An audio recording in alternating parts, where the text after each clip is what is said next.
October 17, 2010, Everwood, Connecticut, a picturesque New England town with a population of just under 12,000 people, the kind of place where neighbors know each other by name, where children ride bicycles along tree-lined streets, and where serious crime is rare enough to make headlines in the local newspaper for weeks.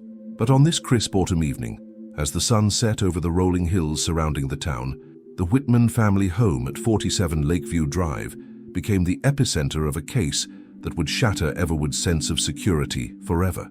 At 9:47 p.m., Diana Whitman called the Everwood Police Department, her voice trembling with a mix of anger and worry. Her oldest daughter, Brooke, hadn't returned home. At first, the responding officer, Sergeant Jeff Collins, noted it as a potential runaway case. Brooke was 16, and teenagers staying out past curfew wasn't unusual, even in Everwood. "We get these calls fairly regularly," Sergeant Collins would later recall in his official statement. "Most of the time, the kid shows up within a few hours, having lost track of time with friends. But something about this one felt different right from the start." What made this case different was 13-year-old Leanne Whitman, Brooke's younger sister. While Diana and Robert Whitman frantically called Brooke's friends, Leanne sat quietly on the living room sofa, her expression unreadable as she provided a detailed account of the last time she had seen her sister. "She told me she was going to meet some friends at the mall," Leanne explained, with remarkable composure for a young teenager whose sister was missing. "She grabbed her phone and jacket and left around 9. I watched her walk down the driveway." The Whitmans' home security system had been disabled 3 days earlier due to a technical malfunction, a coincidence that would later raise questions among investigators. With no immediate evidence of foul play, the police initiated standard missing persons protocols, issuing a BOLO, be on the lookout alert for Brooke Whitman, 5'7", 120 pounds, long brown hair, last seen wearing a navy blue hoodie and jeans. By morning, when Brooke still hadn't returned, the case was escalated. Everwood Police Chief Victor Ramirez assigned Detective Marcus Reeves as lead investigator. Reeves, a 15-year veteran with a reputation for thoroughness, began by examining Brooke's digital footprint. In cases involving teenagers, their online presence often tells us more than initial interviews, Reeves noted in his case files. But Brooke's digital trail went cold at approximately 8:30 p.m. on the night of her disappearance, almost 30 minutes before Leanne claimed she had left the house. This was the first of many inconsistencies that would emerge as the investigation progressed. Brooke's friends unanimously stated they had no plans to meet her that evening. Her closest friend, Tara Mitchell, showed investigators text messages from earlier that day where Brooke mentioned having to study for an upcoming chemistry test. There was no mention of going out. "She would have told me if she was going out," Tara insisted during her interview. "We always check in with each other, always." While volunteer search teams combed through Everwood's parks and woodlands, Detective Reeves returned to the Whitman home for a more thorough search. It was there, tucked between Brooke's mattress and box spring, that investigators found her phone, the same phone Leanne had claimed Brooke took with her when she left. When confronted with this discovery, Leanne's reaction was captured by the body camera worn by Officer Andrea Patel.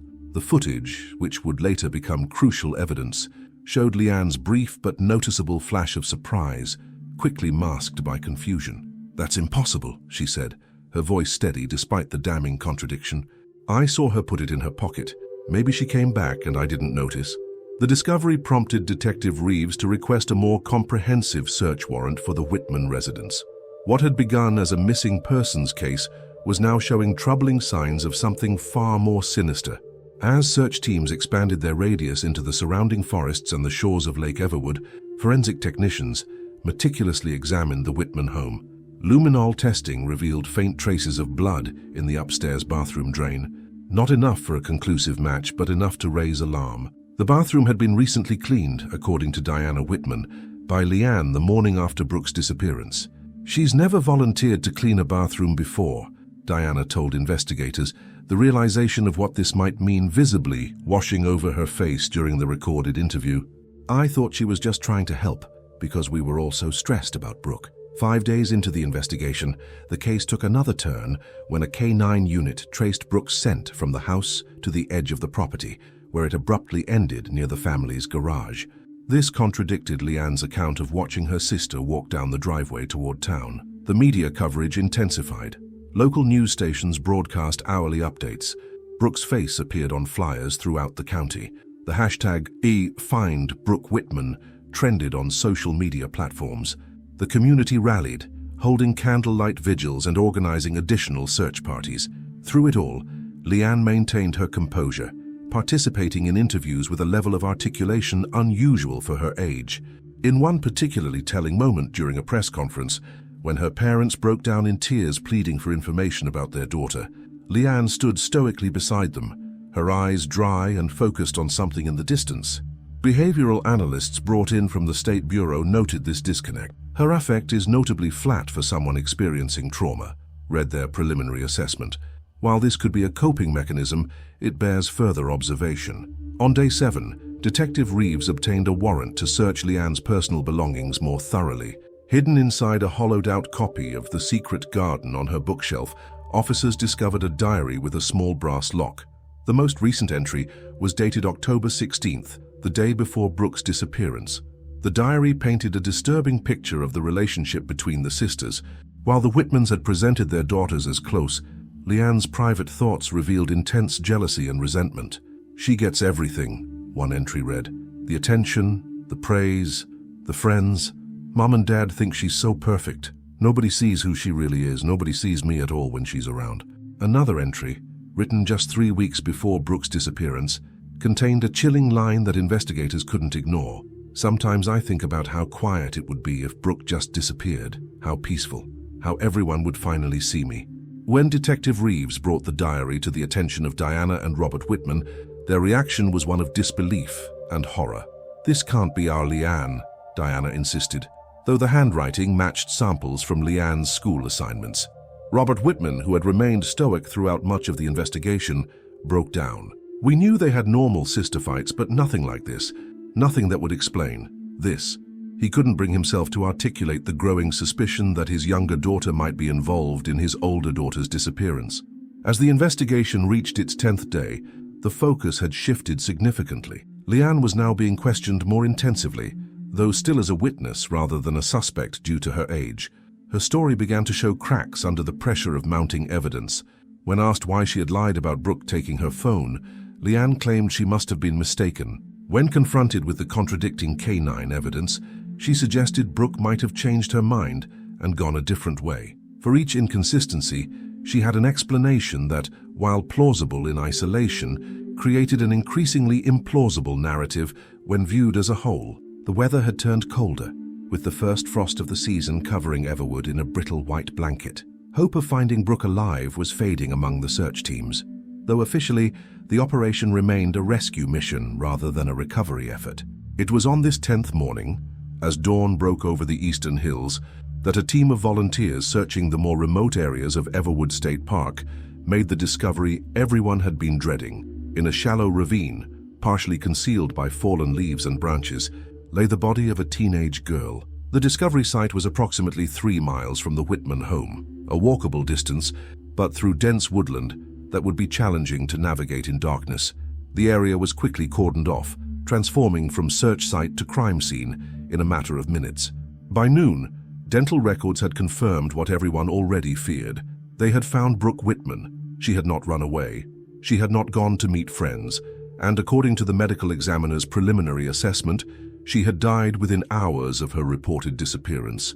The investigation was now officially a homicide case, and all eyes were turning toward the composed 13-year-old who had been the last person to see Brooke alive, and whose story had unraveled thread by thread with each passing day.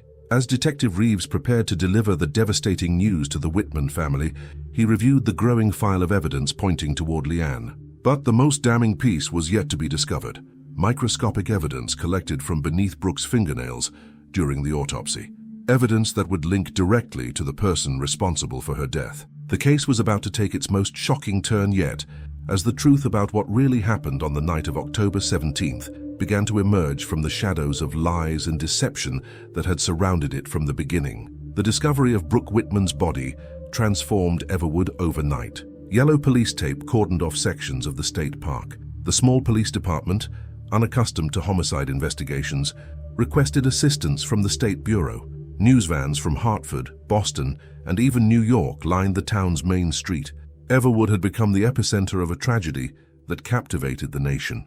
Detective Marcus Reeves stood at the edge of the crime scene as forensic technicians methodically documented every leaf, twig, and indentation surrounding Brooke's body. The preliminary examination indicated that she had not been killed at this location, but transported here after death, a detail that raised critical questions about the killer's physical capability and knowledge of the area. The body was placed with care, noted Dr. Eleanor Vargas, the medical examiner, not dumped hastily. Whoever did this took time to position her, almost as if they were trying to make her look peaceful. That suggests an emotional connection to the victim. Back at the Whitman residence, Diana and Robert received the devastating confirmation with very different reactions. Diana collapsed into uncontrollable sobs, while Robert became eerily silent, his gaze repeatedly drifting toward Leanne, who sat cross-legged on the living room floor, methodically arranging and rearranging a deck of playing cards. "Is there going to be a funeral soon?" Leanne asked without looking up from her cards. The question, delivered with such casualness, sent a chill through the room that even the most seasoned officers present would later describe as palpable. The investigation accelerated with renewed focus. The contents of Leanne's diary became central to establishing motive. Forensic psychologist Dr. Naomi Pierce reviewed the entries, noting the escalating pattern of resentment. "What we're seeing here is not typical sibling rivalry," Dr. Pierce explained in her initial assessment. "The language reveals a profound sense of identity erosion. Leanne consistently frames her existence as being overshadowed by Brooke. More concerning is the progression from fantasy to ideation. She moves from wishing Brooke would go away to speculating about specific scenarios where Brooke disappears." As investigators dug deeper into the Whitman family dynamics, they uncovered a complex history that had been carefully maintained behind the facade of suburban normalcy. School counselor records revealed that Leanne had been referred for evaluation 3 times over the past 2 years for concerning behavior, including an incident where she had spread rumors that a teacher was inappropriate with students, claims that were proven entirely fabricated. "She creates narratives where she's either the victim or the hero," noted school psychologist Dr. Trevor Hammond in his confidential files, which were obtained via court order. When confronted with evidence contradicting these narratives, she doesn't become defensive. Instead, she simply adjusts the story to incorporate the new information, maintaining her position regardless of plausibility. The Whitmans had declined further psychological intervention, attributing Leanne's behavior to attention-seeking and normal teenage dramatics. They had instead enrolled her in more extracurricular activities, hoping to channel her energy positively, including archery at the Everwood Community Center, where she had shown remarkable aptitude. This detail gained significance when the medical examiner's report identified the cause of Brooke's death, a single puncture wound at the base of the skull, consistent with a narrow, pointed implement, possibly an arrow. The morning after receiving this information, Detective Reeves obtained a warrant to search the shed behind the Whitman home, where Robert stored his hunting equipment and where Leanne kept her archery set. The shed's padlock had been recently replaced, according to Robert, after the original was found broken approximately 1 week before Brooke's disappearance. Inside the shed, forensic technicians discovered traces of blood on the concrete floor near the workbench. Though attempts had been made to clean it, luminol revealed the distinctive pattern of arterial spray. More damning still was the missing hunting arrow from Leanne's personalized set, a set she had received as a birthday gift just 2 months earlier. When confronted with the evidence from the shed, Leanne's carefully constructed narrative began to fracture visibly. Her explanation evolved from initial denial, "I haven't been in the shed for weeks," to a complex story involving an accident with a rabbit she had wounded during practice and tried to put out of its misery in the shed. "I didn't tell anyone because I was embarrassed," she explained, her voice steady despite the increasingly implausible nature of her account. "I know Dad doesn't like us killing animals unless it's proper hunting. I cleaned everything up so he wouldn't be mad." But the timeline didn't align. Security footage from a neighbor's camera captured Leanne entering the shed at 10:13 p.m. on October 17th, approximately 1 hour after she claimed Brooke had left the house. She emerged 18 minutes later, carrying a large duffel bag, then returned to the house. The duffel bag was never found, despite extensive searches of the property and surrounding areas. However, fibers matching the Whitman's bag, used for transporting sports equipment, were discovered on Brooke's clothing and at the site where her body was found. As evidence mounted, investigators faced a troubling reality. Their primary suspect was a 13-year-old girl who, despite her composure and intelligence, was still legally a child. The process for questioning minors in criminal investigations required special protocols, including the presence of both parents and a child advocate. During these structured interviews, Leanne maintained remarkable self-control, answering questions with careful precision, but physical evidence continued to undermine her account. The most significant breakthrough came when forensic analysis of material found under Brooke's fingernails revealed not only skin cells that matched Leanne's DNA, but also fibers from a distinctive sweater, a lilac cashmere pullover that Leanne had claimed was ruined in a laundry accident and thrown away the day after Brooke's disappearance. Diana Whitman, reviewing home security footage from the weeks before the system malfunctioned, discovered something that shattered her remaining doubts. The footage showed Leanne accessing Brooke's laptop multiple times when her sister wasn't home, systematically going through her social media accounts and emails. She was studying her, Detective Reeves concluded, learning Brooke's patterns, her plans, her communications with friends. This wasn't an impulsive act, it was calculated. The psychological assessment of Leanne expanded as investigators gained access to her online activities. Her search history revealed queries about human anatomy, specifically regarding fatal injury points, as well as information on the decomposition rate of bodies in wooded environments and methods to eliminate DNA evidence.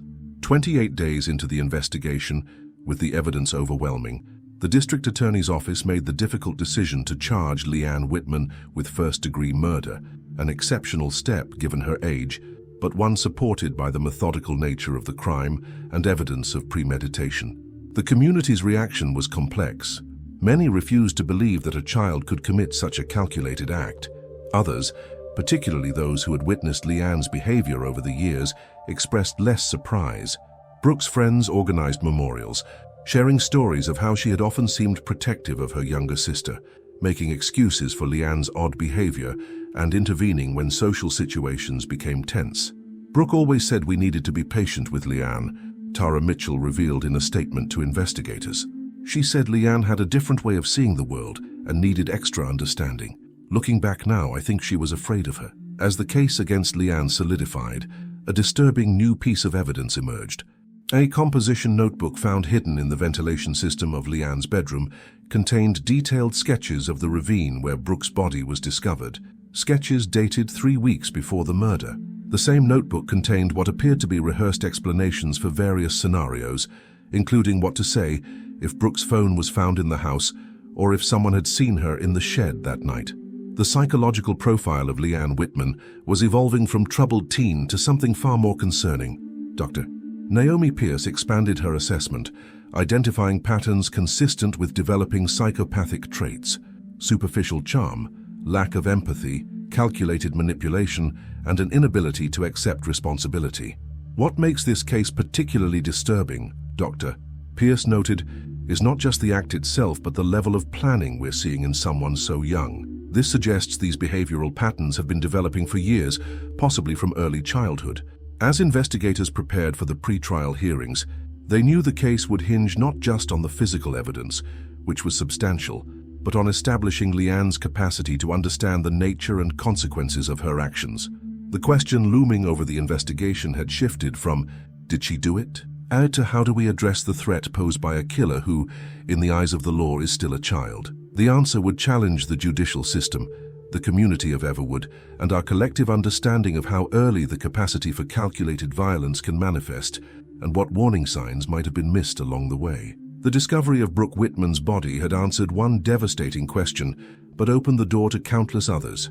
As fall deepened toward winter in Everwood, the colorful foliage that had concealed Brooke's body gave way to bare branches and unobstructed sightlines through the forest. The crime scene, though long since processed and released, remained a place few locals would venture near. The state medical examiner's comprehensive report provided a clinical portrait of Brooke's final moments. The single puncture wound at the base of her skull had been delivered with remarkable precision, severing her spinal cord and causing instantaneous death. There were no defensive wounds, no signs of a struggle, suggesting Brooke had been attacked from behind, likely by someone she didn't perceive as a threat. The angle of entry indicates the assailant was shorter than the victim, Dr. Vargas explained during her briefing with the prosecution team. The wound is consistent with an upward thrust using significant force, but delivered with surgical precision. This wasn't frenzied or emotional. It was executed with remarkable control. The hunting arrow missing from Leanne's set was never recovered, despite extensive searches using metal detectors throughout the property and surrounding woodland. The absence of this crucial piece of evidence suggested a level of forethought that continued to disturb investigators. Leanne had not only planned the killing, but had also methodically eliminated key evidence. The forensic analysis of material found beneath Brooke's fingernails became central to the prosecution's case. The samples contained epithelial cells that were a definitive DNA match for Leanne, along with fibers from her distinctive lilac sweater. Defense attorneys would later suggest these materials could have been transferred during normal sibling interactions, but the quantity and distribution pattern indicated a more significant physical encounter. The clustering of skin cells under the central fingernails of the right hand suggests the victim grabbed or clawed at her attacker. Forensic technician Sandra Ortiz testified during the preliminary hearing. This is consistent with an instinctive defensive reaction, even if brief during or immediately after the fatal injury. The duffel bag caught on the neighbor's security camera remained missing, but environmental trace evidence told part of its story. Soil samples from the ravine where Brooke was found contained fibers matching the distinctive nylon-polyester blend of the Whitman's sports equipment bag. More tellingly, these fibers contained microscopic particles of the cleaning products used in the Whitman home, products found in higher concentration on Brooke's clothing. She used the cleaning supplies to wipe down the bag before using it to transport the body, Detective Reeves explained to the district attorney, then disposed of it somewhere we haven't been able to locate. The level of contamination cleanup awareness we're seeing is extraordinary for someone her age. The timeline reconstructed by investigators painted a chilling sequence of events. Based on cellular degradation and environmental factors, the medical examiner placed Brooke's time of death between 9:15 p.m. and 10 p.m. on October 17th, precisely within the window when Leanne claimed her sister had left the house. The neighbor's security footage showing Leanne entering the shed at 10:13 p.m. aligned perfectly with this timeline, suggesting she retrieved tools or supplies needed to transport her sister's body. The most disturbing breakthrough came 43 days into the investigation, when a specialized K9 unit trained in cadaver detection indicated strongly at a section of the Whitman's basement, an area behind the water heater that had been recently cleaned with industrial-strength bleach. Luminol testing revealed extensive blood residue despite the cleaning attempt. This is where it happened, Detective Reeves concluded. She lured Brooke to the basement, attacked her from behind, then began the process of transporting the body and eliminating evidence.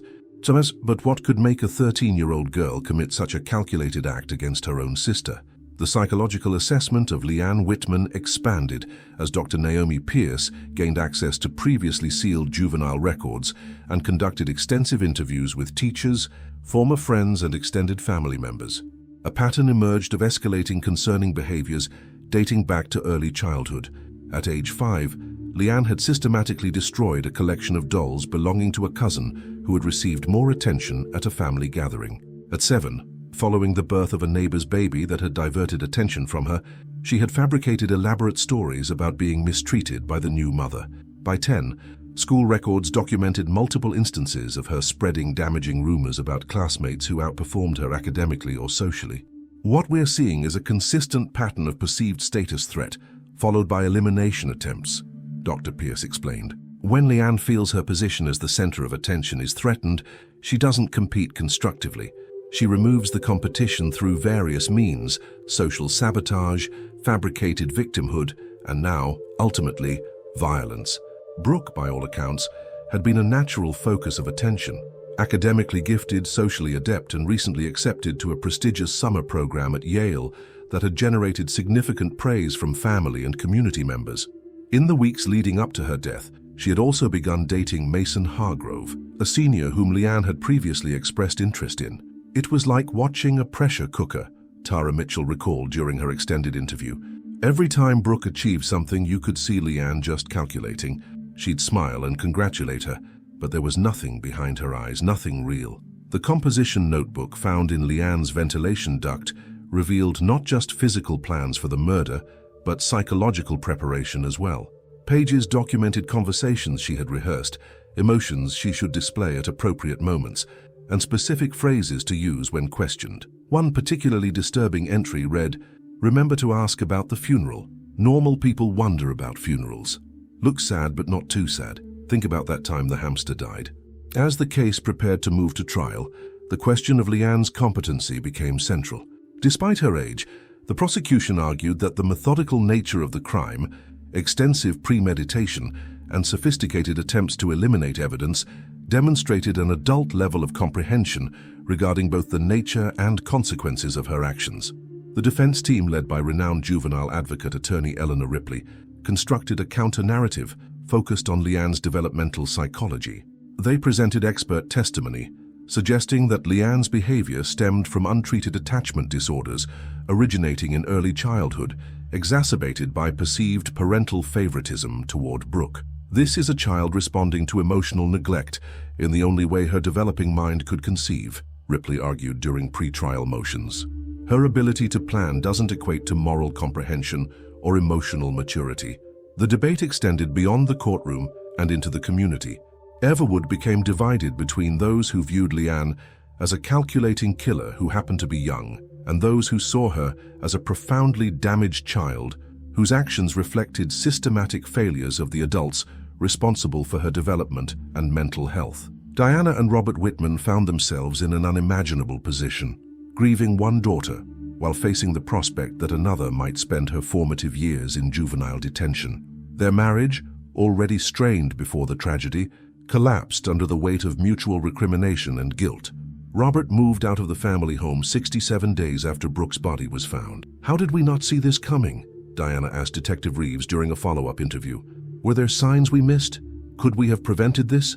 The questions that haunted her were the same ones that haunted the entire community, and would eventually form the core of a broader societal reflection on how we identify and address dangerous behavioral patterns in children.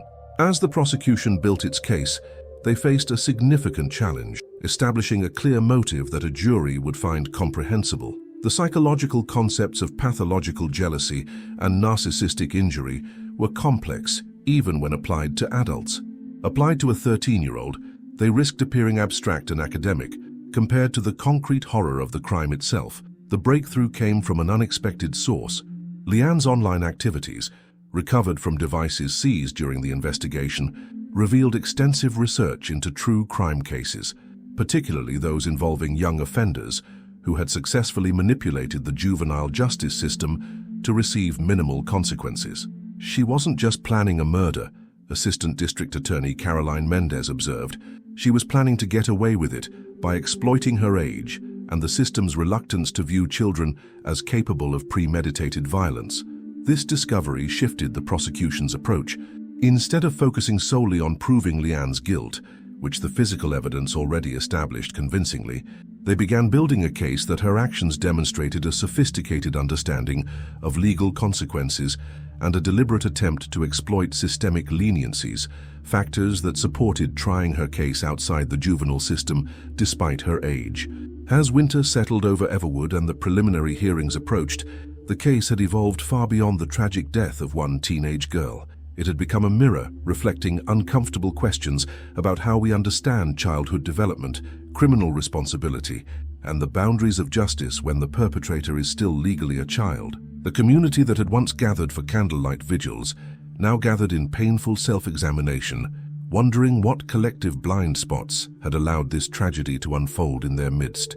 And at the center of it all was Leanne Whitman, who continued to adapt her narrative with each new piece of evidence, displaying a flexibility with truth that suggested she still believed, despite everything, that she might emerge from this ordeal without facing the full consequences of what she had done. The stage was set for one of the most challenging prosecutions in the state's history, and for revelations that would further shake the foundations of Everwood's understanding of the quiet, calculating teenager who had lived among them, planning her sister's death with a methodical precision that few adults could match. The county courthouse, a stately building of red brick and white columns dating back to 1887, had never seen a case quite like this one. As winter gave way to early spring, Everwood residents packed the gallery for Leanne Whitman's competency hearings. The question before the court was deceptively simple, yet profoundly complex. Was this 13-year-old girl capable of understanding the nature and consequences of her actions in a way that justified trying her as an adult? Dr. Naomi Pierce, a forensic psychologist with 22 years of experience specializing in juvenile offenders, took the stand on the third day of proceedings. With her steel-gray hair pulled back in a practical bun and wire-rimmed glasses perched on her nose, she presented an authoritative figure as she methodically outlined her assessment of Leanne Whitman. What we're observing in this case is not typical adolescent behavior, even accounting for extreme sibling rivalry, Dr. Pierce explained, referencing the extensive evaluation she had conducted over 8 sessions with Leanne. Most adolescents lack the neurological development for sustained planning, consequence assessment, and emotional regulation. Leanne displays abilities in these areas that are not just advanced for her age, they're advanced for many adults. Dr. Pierce's testimony included a comprehensive review of Leanne's developmental history, drawing connections between seemingly isolated incidents throughout her childhood and the calculated nature of Brooke's murder. At age 4, Leanne exhibited what her preschool teacher described as concerning emotional detachment after deliberately breaking another child's art project. Rather than showing remorse, she displayed curiosity about the other child's distress, almost studying it, Dr. Pierce noted. This pattern of observing emotional reactions without experiencing appropriate empathic responses continued throughout her development. School records painted a picture of a child who excelled academically, but struggled socially in ways that went beyond normal adjustment difficulties. Teachers consistently noted Leanne's tendency to create elaborate fictional narratives about her home life, her relationships with celebrities, or traumatic events she claimed to have experienced, all seemingly designed to generate sympathy or attention. What makes these fabrications particularly notable is how she would adapt them when challenged, Dr. Pierce continued. Unlike typical childhood fantasies, which children often abandon when confronted with reality, Leanne would incorporate contradictory information into her narratives, making them more complex rather than relinquishing them. The psychological evaluation included standardized assessments of empathy, moral reasoning, and attachment patterns. On these measures, Leanne scored in concerning ranges, particularly in her ability to recognize the emotional states of others, while simultaneously demonstrating a disconnect between this recognition and appropriate emotional responses. She can identify what emotions someone is experiencing with remarkable accuracy, Dr. Pierce explained. But this identification is cognitive, not affective. She observes emotions the way an entomologist might observe insects, with detached scientific interest rather than connection. Perhaps most disturbing was the evidence of Leanne's systematic study of her sister's social success. Investigators had discovered journals where Leanne documented observations of Brooke's interactions with peers, noting specific phrases, facial expressions, and body language that generated positive responses. These journals included practice scripts where Leanne rehearsed these behaviors, complete with self-critique notes. She was essentially creating an instruction manual for human connection by observing her sister, Dr. Pierce testified. But the underlying motivation wasn't self-improvement for its own sake. It was the acquisition of tools to manipulate social situations to her advantage. The defense team, led by Eleanor Ripley, worked to counter this portrait by presenting Leanne as a developmentally normal child responding to profound emotional neglect. They introduced evidence suggesting that the Whitman parents had consistently favored Brooke, creating an environment where Leanne felt she needed to compete for basic emotional validation. What we're seeing is not pathology, but adaptation, argued Dr. Lawrence Chen, the defense's child development expert. Leanne developed these behaviors as survival mechanisms in an environment where her emotional needs were consistently secondary to her sister's. This characterization was vigorously disputed by former teachers, coaches, and family friends, who testified that Robert and Diana Whitman had, if anything, been excessively attentive to Leanne's needs, often restructuring family activities to accommodate her preferences and frequently highlighting her achievements, however minor. They walked on eggshells around her, testified Margaret Donovan, the girl's maternal grandmother. Diana would spend hours helping Leanne with projects, attending every one of her events, constantly praising her. Meanwhile, Brooke was expected to be self-sufficient because she didn't demand attention the way Leanne did. As the psychological assessment deepened, investigators uncovered a pattern of minor incidents involving household pets. The Whitman's cat had suffered a series of accidents when Leanne was between the ages of 8 and 10, incidents that coincided with periods when the animal showed preference for Brooke or Diana. These injuries were minor enough to be plausibly explained as accidents, but followed a consistent pattern that took on new significance in light of subsequent events. Early harm to animals is a well-documented warning sign, Dr. Pierce noted in her testimony. What's significant here is not just that it occurred, but that it was targeted specifically at creatures that diverted attention away from Leanne. The digital forensics team recovered deleted searches from Leanne's devices that revealed an escalating interest in methods of harm that would appear accidental or natural. These searches began approximately 6 months before Brooke's murder, with queries like, "Can you make someone sick without poison?" evolving to more specific research into untraceable methods of causing death. Most chilling was the recovery of a document titled Options, created 3 weeks before the murder, which methodically listed various scenarios for eliminating Brooke, complete with pros and cons for each approach. The document included assessments of likelihood of detection, difficulty of execution, and potential for establishing alternative explanations. The option ultimately chosen, a sudden attack with a narrow implement at the base of the skull, was highlighted and annotated with the note, "Quickest, least messy, can blame random attacker." This level of premeditation demonstrates not just intent, but a sophisticated understanding of consequences, Dr. Pierce concluded. She wasn't acting impulsively or emotionally, she was solving a problem through strategic analysis. School counselor records revealed another troubling pattern. 3 separate incidents had been documented where Leanne had made allegations against teachers who had recently disciplined her or failed to provide the recognition she felt she deserved. In each case, the allegations were serious enough to trigger formal investigations, but vague enough to be difficult to definitively disprove. Although all 3 teachers were eventually cleared, one had resigned due to the stress of the process, and another had requested a transfer to a different school. She learned early that allegations alone, regardless of their veracity, could be weaponized, noted Assistant District Attorney Caroline Mendez during closing arguments for the competency hearing. This demonstrates a sophisticated understanding of social and institutional systems that goes well beyond typical adolescent comprehension. The defense countered by emphasizing Leanne's documented history of mental health challenges, including an evaluation at age 9 that suggested possible borderline personality traits and attachment disorders. They argued that the failure to follow through with recommended therapeutic interventions represented a systemic failure that had allowed manageable psychological issues to develop into dangerous behavioral patterns. "We are not suggesting that Leanne bears no responsibility," Eleanor Ripley argued. "We're suggesting that her capacity to fully understand the moral and ethical dimensions of her actions is fundamentally impaired by developmental factors beyond her control." As the competency hearings concluded, Judge Harriet Blackwood faced a decision with profound implications not just for this case, but potentially for juvenile justice proceedings nationwide. After 3 days of deliberation, she delivered her ruling. Leanne Whitman was to be evaluated as competent to stand trial, though within the juvenile system rather than being transferred to adult court.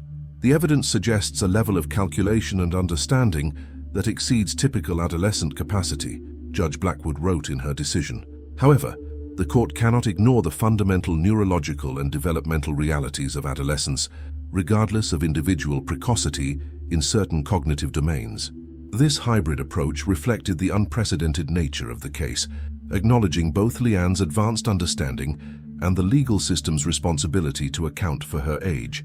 The ruling meant that while Leanne would face charges commensurate with the severity of her actions, the potential consequences would still be moderated by juvenile sentencing guidelines. As spring blossomed in Everwood, the community remained divided on whether justice was being appropriately served. Some argued that the brutality and calculation of the crime demanded more severe consequences than the juvenile system could provide. Others maintained that no matter how disturbing her actions, Leanne was still fundamentally a child whose developing brain and limited life experience should mitigate her culpability. The case had forced a collective reckoning with uncomfortable questions. At what age does a person develop the capacity for true moral reasoning? Can some children develop cognitive abilities that outpace their emotional and ethical development?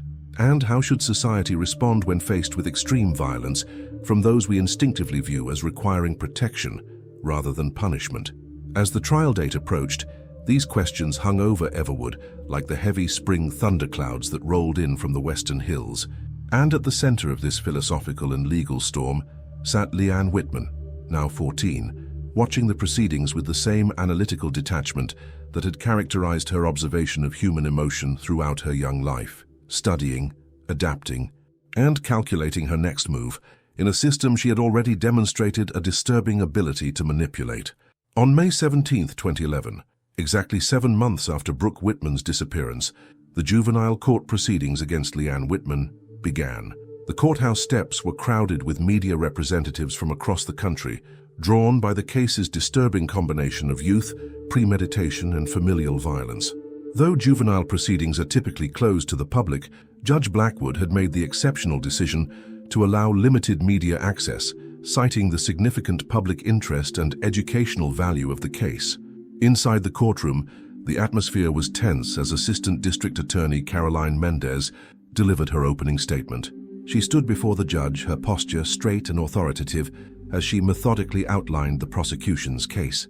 "Your Honor, the evidence will show that Leanne Whitman didn't just kill her sister, she hunted her," Mendez began. "She studied her, planned meticulously, executed with precision, and then systematically eliminated evidence. This was not an impulsive act of a child unable to regulate emotions. This was calculated predation." Defense attorney Eleanor Ripley countered with a narrative of childhood trauma and developmental disruption, painting Leanne as a psychologically injured child whose actions, however horrific, stemmed from profound emotional neglect and neurological dysfunction. "The prosecution wants to present Leanne as a miniature adult," Ripley argued, "but the science of adolescent brain development tells us she cannot be fully formed in her capacity for moral reasoning, impulse control, or understanding long-term consequences." The first 2 weeks of the trial focused on physical evidence. Forensic experts detailed the blood residue found in the basement, the DNA evidence under Brooke's fingernails, the fiber evidence connecting Leanne's sweater, and the missing duffel bag to the crime. The technical testimony was methodical and damning, building an evidentiary foundation that seemed unassailable. Leanne sat through these proceedings with remarkable composure for a 14-year-old, taking notes on a yellow legal pad and occasionally whispering observations to her defense team. Her demeanor was so controlled that court observers frequently commented on how she appeared to be observing her own trial, as if it were happening to someone else. The trial took an unexpected turn on its 11th day, when Eleanor Ripley approached the bench with a request for a brief recess to confer with her client. When court resumed 30 minutes later, she announced that Leanne wished to make a statement. The courtroom fell silent as Leanne walked to the witness stand. She wore a simple blue dress with a white collar, an outfit that emphasized her youth while still appearing respectful of the proceedings. Her hair was pulled back in a neat ponytail, and she carried herself with a poise that belied her age. "I want to tell the truth about what happened to Brooke," she began, her voice steady and clear. What followed was a 43-minute monologue that stunned even those who had been closely following the case.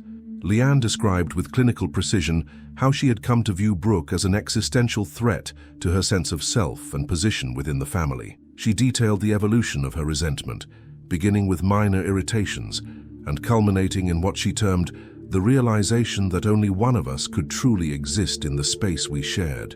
"It wasn't that I wanted to hurt Brooke," she explained, her tone eerily conversational. "It was that I needed to occupy the space she took up. I needed to be seen. With her there, I was invisible." The confession included meticulous details about her planning process. She described how she had studied the basement's sightlines to identify blind spots not visible from the stairs, how she had practiced with her archery set, focusing on accuracy and force, how she had researched human anatomy to identify the precise point where a single strike would be instantly fatal. "I didn't want her to suffer," Leanne explained, in what prosecutors would later describe as one of the most chilling moments of the trial. "That would have been inefficient and unnecessary. I just needed her to stop existing." She recounted how she had lured Brooke to the basement with a fabricated story about a leak near the water heater, positioned herself in one of the blind spots, and waited for her sister to bend down to examine the floor.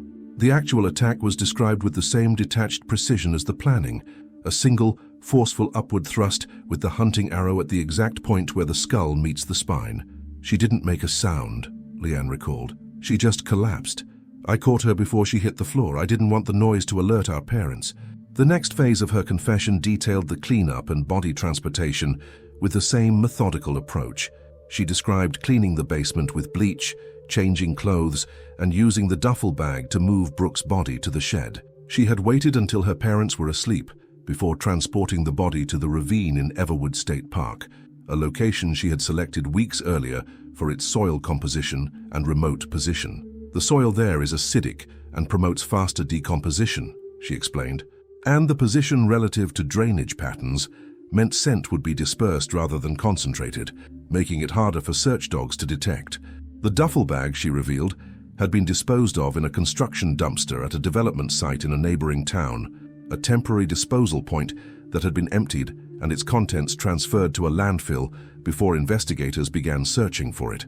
What made the confession particularly disturbing was not just the content, but the complete absence of emotional affect throughout the delivery. Leanne recounted ending her sister's life with the same tone and demeanor one might use to describe assembling furniture or solving a math problem, as a series of logistical challenges that had been systematically addressed. Only when discussing the investigation did her composure show the first cracks. She admitted to feeling a mixture of respect and irritation as detectives uncovered elements of her plan, comparing the process to a chess match where the other player keeps finding moves I hadn't anticipated. The most revealing moment came when she explained her decision to confess. I've calculated the probabilities, and conviction is statistically likely given the physical evidence. By providing this statement, I can exercise control over the narrative rather than having it constructed around me. Additionally, cooperation at this stage may positively influence sentencing considerations. Even in confession, she was strategizing, a fact not lost on Dr. Naomi Pierce, who observed the proceedings with growing concern about the depth of Leanne's detachment from normal emotional and moral frameworks. The confession created a legal conundrum. While it removed any doubt about Leanne's factual guilt, it raised new questions about her psychological state. The defense pivoted, emphasizing that the clinical nature of the confession itself demonstrated profound psychological dysfunction rather than adult-like comprehension. What you've heard is not evidence of advanced moral reasoning, Eleanor Ripley argued in subsequent proceedings. It's evidence of its absence. This is a mind that has developed cognitive capacities without the corresponding emotional and ethical framework that typically accompanies development. The prosecution countered that the confession demonstrated exactly why traditional juvenile approaches would be insufficient in this case. Leanne has just told us, in her own words, that she views human life, her own sister's life, as a logistical inconvenience to be eliminated, Caroline Mendez argued. She has demonstrated a level of calculation that would be disturbing in a seasoned adult criminal, let alone someone her age. Diana Whitman, who had attended every day of the proceedings despite the emotional toll, collapsed upon hearing her younger daughter's clinical description of killing her elder daughter. She was escorted from the courtroom by medical personnel and hospitalized briefly for acute stress reaction. Robert Whitman remained, his face a mask of devastation as he confronted the full reality of what had happened in his home while he slept upstairs, unaware. The confession transformed public perception of the case. Media coverage, which had initially approached the story with the tentative language typical of juvenile cases, shifted to more direct terminology. Headlines that had once read, "Troubled teen accused in sister's death," now declared, "Young killer confesses to calculated murder of sibling." Psychiatric experts from across the country weighed in on the case, debating whether Leanne's presentation suggested developing psychopathy, severe attachment disorder, or some previously undefined combination of conditions. The American Psychiatric Association formed a special committee to study the case and its implications for early intervention in childhood behavioral disorders. As May turned to June, the trial moved into its sentencing phase. Under juvenile law, Leanne faced detention until age 21, with the possibility of transfer to adult facilities thereafter, depending on rehabilitation assessment. The prosecution pushed for the maximum possible sentence, with strict conditions for any future release consideration, while the defense advocated for intensive psychiatric treatment in a specialized juvenile facility. The case had evolved beyond questions of guilt or innocence to more fundamental questions about the nature of culpability, the purpose of juvenile justice, and society's responsibility to both protect the public and address the needs of troubled children, even those who had committed horrific acts. Throughout it all, Leanne continued to observe the proceedings with analytical detachment, occasionally offering strategic suggestions to her defense team as if she were an interested third party rather than the subject of the case. Her continued lack of emotional response to the human dimensions of her actions only reinforced the central question that had haunted the case from the beginning. What does justice look like when the perpetrator is a child who seems fundamentally disconnected from the moral weight of taking a human life? The answer would shape not just Leanne's future, but potentially the future of juvenile justice in cases of extreme violence. As Judge Blackwood prepared her sentencing decision, Everwood and the nation waited to see how the legal system would balance punishment, protection, and the possibility of rehabilitation for a young killer whose mind worked in ways that defied conventional understanding of childhood development. On June 28, 2011, beneath a sky heavy with summer thunderclouds, Judge Harriet Blackwood delivered her sentencing decision in the case that had transfixed the nation. The courtroom was silent as she adjusted her glasses and began reading from her prepared statement. The case before this court represents one of the most challenging intersections of juvenile justice, mental health, and public safety that I have encountered in my 27 years on the bench, Judge Blackwood began. We are tasked with responding to an act of extreme violence committed by a child whose psychological makeup appears to operate outside the boundaries of typical adolescent development. The sentence she handed down reflected this complexity. Leanne Whitman would be committed to the Ravenswood Juvenile Psychiatric Detention Center until her 21st birthday, with annual evaluations to assess her progress and risk level. After reaching majority age, a comprehensive evaluation would determine whether transfer to an adult psychiatric facility was warranted. The sentence included mandatory intensive therapy, educational continuation, and strictly monitored family contact. This is not a standard juvenile detention, Judge Blackwood clarified. Ravenswood is specifically designed for young offenders with severe psychiatric needs. The primary goal is not punishment, but intensive intervention and the development of functional moral reasoning. She addressed Leanne directly, maintaining eye contact with the teenager who had shown so little emotion throughout the proceedings. Young lady, you have demonstrated cognitive abilities that far exceed your years. I am sentencing you with the hope that your emotional and moral capabilities can be developed to match your intelligence. Whether that is possible remains to be seen, but our system is founded on the belief in human capacity for growth and change, even in cases as troubling as yours. Leanne's response was characteristic, a slight nod of acknowledgement, as if receiving feedback on an academic project rather than a sentence that would shape the next 7 years of her life. The case of Leanne Whitman versus the state of Connecticut officially concluded with the rap of Judge Blackwood's gavel, but its reverberations extended far beyond the courthouse. The sentencing marked the beginning of a national conversation about early identification and intervention in childhood behavioral disorders. Within 6 months of the sentencing, the Connecticut legislature passed the Brooks Law Initiative, allocating additional funding for school mental health screening programs and creating a specialized response team for addressing concerning behavioral patterns in children before they escalated to violence. Similar legislation was introduced in 17 other states, citing the Whitman case as evidence of the need for more robust early intervention systems. The American Psychiatric Association published updated guidelines for recognizing and responding to potential psychopathic traits in children, emphasizing that early identification was not about labeling children as bad, but about providing appropriate therapeutic interventions during critical developmental windows. For the community of Everwood, the healing process was complicated and non-linear. The Whitman home stood empty for nearly 2 years, a silent reminder of the tragedy, before finally selling for well below market value to a family new to the area. Diana and Robert Whitman divorced 6 months after the sentencing, the strain of their shared grief and mutual recrimination having irreparably damaged their relationship. Diana relocated to Arizona to live near her sister, eventually founding a support group for parents of children with severe behavioral disorders. Robert remained in Connecticut, but moved to the coastal town of Mystic, where he worked as a boat mechanic and largely avoided public attention.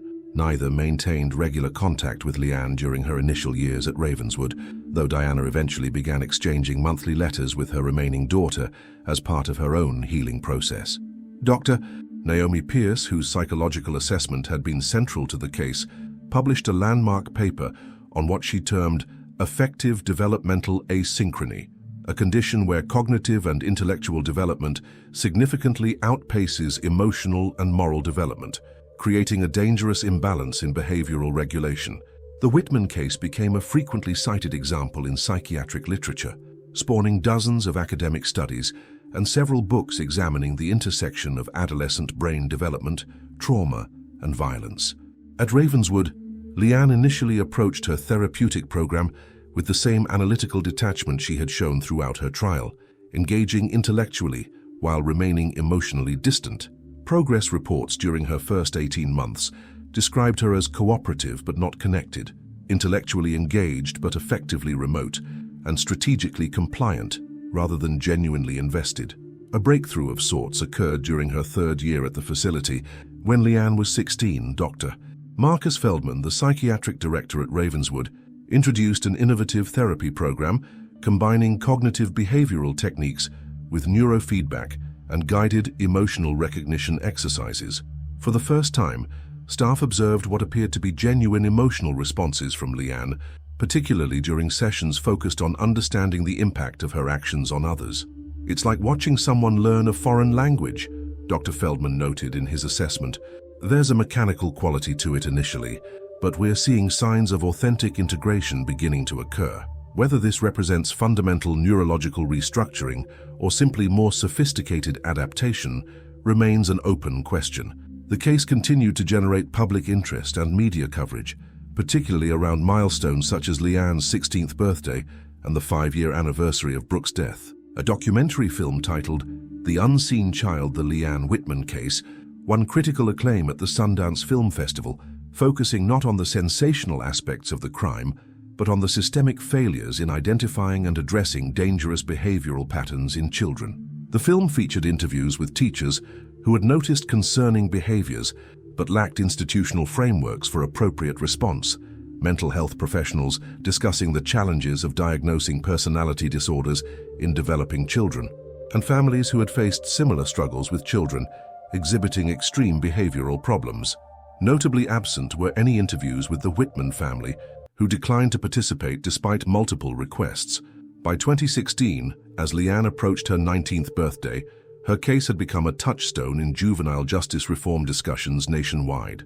Advocates for a more therapeutic approach cited progress reports from Ravenswood, suggesting that intensive intervention could produce meaningful change even in cases that initially seemed hopeless. Those favoring stricter approaches pointed to the calculating nature of her crime and questioned whether any amount of therapy could truly address such fundamental disconnections from normal emotional and moral development. Dr. Feldman's annual assessment that year noted, "Subject shows significant improvement in emotional recognition and appropriate response demonstration. Whether these responses are genuinely felt or expertly simulated remains difficult to determine with certainty. However, the consistent application of appropriate emotional behavior, even if initially performed rather than felt, may eventually create neural pathways that support authentic emotional development." The most significant milestone came in April 2017, when Leanne, now 19, requested a supervised meeting with Diana Whitman, the first face-to-face contact between mother and daughter since the sentencing 6 years earlier. The meeting was carefully structured and monitored by Ravenswood's therapeutic team, with extensive preparation for both participants. Court records of this meeting, released as part of ongoing research with appropriate anonymization, described a profoundly different Leanne than the detached teenager who had confessed to murder with clinical precision. Staff observers noted genuine anxiety before the meeting, appropriate emotional modulation during the conversation, and what appeared to be authentic tears when Diana showed Leanne a photo of Brooke that she had carried with her since the tragedy. "I didn't understand what I was taking from you," Leanne reportedly told her mother during this meeting. "I didn't understand what Brooke was. I saw her as an obstacle, not a person, not your daughter, not my sister." While therapeutic staff remained cautious about overinterpreting this interaction, they documented it as a potentially significant step in Leanne's development of functional empathy. As Leanne's 21st birthday approached in 2018, the case returned to public attention as the juvenile court prepared for the mandatory review that would determine her future placement. A panel of psychiatric experts conducted extensive evaluations, reviewing 7 years of therapeutic records, conducting interviews, and administering a battery of psychological assessments to determine whether Leanne still presented a danger to society. Their findings were mixed and nuanced. While acknowledging substantial progress in her emotional regulation, impulse control, and apparent capacity for empathy, they also noted the difficulty of assessing genuine internal change versus adaptive behavior modification. The final recommendation was for transfer to a transitional facility with gradually increasing levels of supervised freedom, rather than either full release or transfer to an adult psychiatric institution. Judge Marianne Contreras, who had taken over the case following Judge Blackwood's retirement, accepted this recommendation with additional conditions: continued therapy, electronic monitoring, strict limitations on internet access, and a comprehensive support team including mental health professionals, vocational counselors, and legal supervisors. The purpose of our juvenile justice system is rehabilitation whenever possible, Judge Contreras stated in her ruling. The evidence suggests that rehabilitation efforts in this case have produced meaningful results, though appropriate caution remains necessary. The transition to adulthood offers an opportunity to balance public safety concerns with the possibility of continued growth and eventual reintegration. As Leanne Whitman left Ravenswood in August 2018, transferred to the Lower Security Horizon Transitional Center, she bore little physical resemblance to the 13-year-old who had so methodically ended her sister's life. Now a young adult with a high school diploma and partial college credits earned during her detention, she faced the challenge of constructing an identity beyond that of the calculating child killer that had defined her in public consciousness for nearly a decade.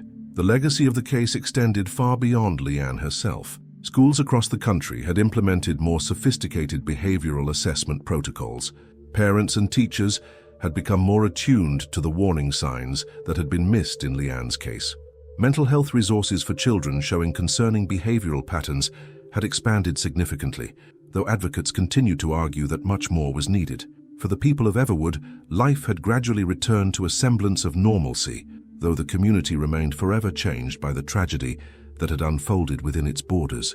The annual memorial scholarship established in Brooke Whitman's name had funded college education for 8 Everwood High School graduates, each pursuing studies in fields related to child development and mental health. The case of Leanne Whitman had forced a national reckoning with uncomfortable truths about childhood development, mental health, family dynamics, and the boundaries of juvenile justice. It had challenged fundamental assumptions about children's capacity for calculation and moral comprehension.